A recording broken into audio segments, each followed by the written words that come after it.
This case is one of the worst intoxication manslaughters. It's on video where he plows into Mr. Addison, who's at a stoplight on a motorcycle, and while trying to get away, runs over him and the motorcycle again. I think the best we can do at this point is this man spent 50 years in prison where he cannot hurt anybody else due to his own selfish decisions. And the fact that you are truly saying that you think you touched something and got PCP when you have had PCP cases over and over and over again, and you're on parole and you kill someone. Good morning. Are you Christopher James? Yes, ma'am. And Mr. James was previously in court, entered a plea of guilty to the first-degree felony offense of intoxication manslaughter with a vehicle. I've received the pre-sentence report and also a supplemental memorandum from probation that includes several letters from the victim's family members. Has everyone had an opportunity to review all of that? Yes, we have, Your Honor. Are there any additions or corrections to that pre-sentence report? No, Your Honor, I just want to make the court aware Mrs. Addison, the deceased's wife, would have been here today to do victim impact. She had to go to the hospital yesterday. She's able to tune in, I believe, and watch us. The rest of Mr. Addison's family is here, and his mother is going to want to do victim impact at the end of sentencing. Okay, thank you, Mr. Nichols. Any witnesses with regard to sentencing? No additional witnesses, Your Honor. All right, Mr. Lewis, you may make argument. Okay. Judge, of course, this was a very tragic situation that has affected a lot of people. Of course, the decedent, Mr. Addison, his family, as well as Mr. James and his family. It was a situation where, this was a combination of a long substance abuse history of Mr. James. The assessment that's provided in the PSI here says that there was about a 20-year relationship between Mr. James and different substances over a period of time.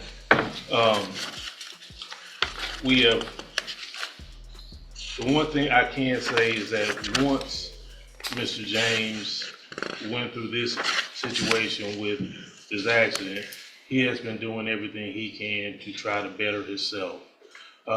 He has got his high school diploma. He's was baptized and has definitely changed his ways in going to his faith and continuing in that regard.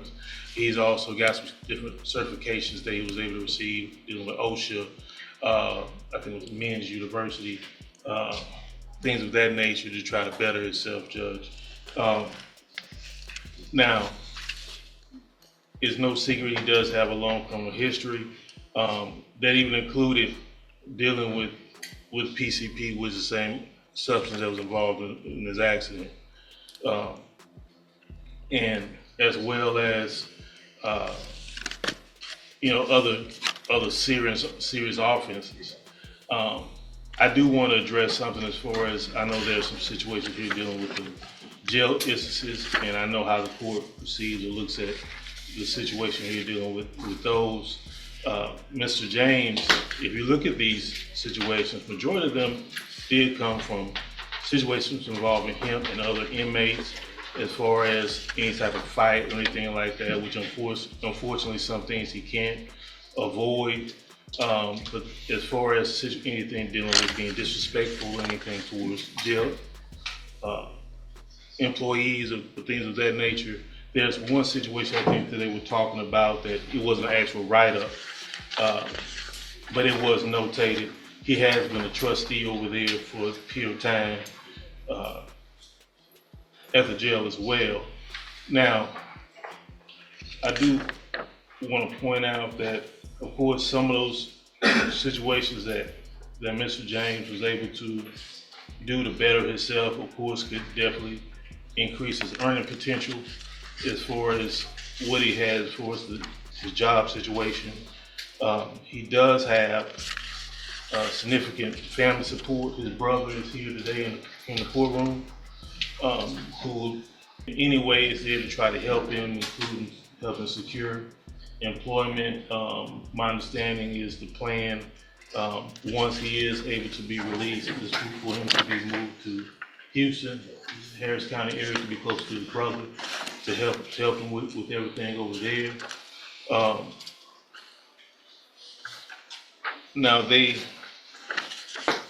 PSI did have a recommendation for his different vehicles that support that's available to him through the probation department.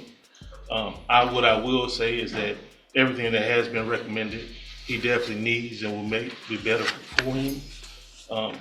We are not, and ourselves are not asking for a specific number or anything like that. We just want him to be able to, of course, make amends for this situation as much as possible, which could include some of the restitution there. I think the amount is over $100,000 for his restitution there to the family. Now, like I said, he has made a plan to try to better himself. He has a family that supports him. He is doing everything he can. He understands that this was a tragic accident, but one he was definitely responsible for. And what we're asking for is as much leniency as possible from the court, for him to be able to move forward with the situation, be able to make amends as much as possible. And I think he did provide a letter. Right out the gate, the prosecution is framing this as a pattern, not a mistake, and that matters legally. In sentencing, judges don't just look at what happened, they look at history, prior warnings, prior convictions, and whether the defendant ever course-corrected. This wasn't a first-time lapse, this was escalation. So here's the question for you.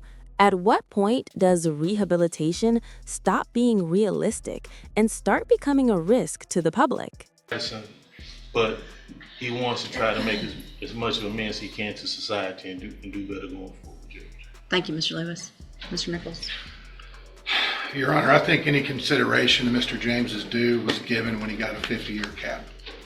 I have no hesitation asking the court to exercise the full 50 years. This case is one of the worst intoxication manslaughters. It's on video where he plows into Mr. Addison, who's at a stoplight on a motorcycle, and while trying to get away, runs over him and the motorcycle again. And here's where the temperature in the courtroom changes. The defense is painting a future: support system, relocation plan, restitution. The prosecution? They're focused on the ceiling, a 50-year cap. That cap is huge. It means the defendant already avoided something worse through plea negotiations. Now the real battle isn't guilt, it's how much punishment is enough. If you're the judge, do you gamble on potential reform or lock in maximum protection for society? And on parole when this happened.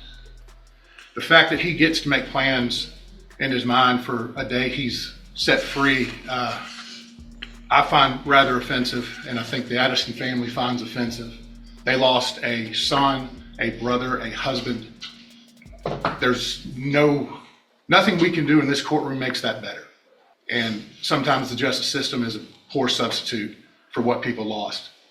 I think the best we can do at this point is this man spend 50 years in prison where he cannot hurt anybody else due to his own selfish decisions, and continued use of substances. It's in the pre-sentence report. He minimizes his own addiction, his own dependency.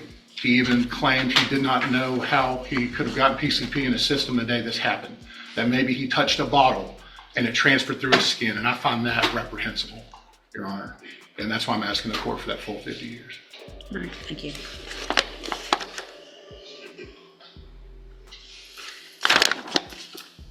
So, Mr. James, a couple of things that Mr. Nichols didn't say that I think are also extremely important is this isn't your first driving while intoxicated. This is your third. And so you didn't learn in 2006. You didn't learn in 2017. 2017, you got your second DWI. You were given probation. It was revoked. And there it is, 50 years. The judge made it clear this wasn't just about one tragic night. It was about repeated DWIs, revoked probation, drug history, and what she viewed as minimization instead of accountability. When a court sees a pattern of escalation, maximum sentencing becomes about deterrence and public safety. But here's something to think about. Is a 50-year sentence justice, or is it society's last line of defense when prior interventions failed? Let me know where you stand. You know, that night that accident happened, I've been clean the entire time I was on parole. Okay, I stopped off at a friend's house and gave him some advice about what he was doing. And during that time, I did contact a bottle of his. You know, I was not high at that time at all. It was in your system. Yes, ma'am. And you know how I fight. At this time,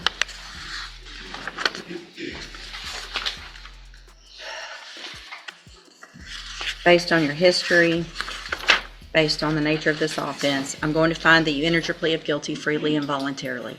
I'm going to find sufficient evidence to find you guilty, and at this time find you guilty of intoxication manslaughter.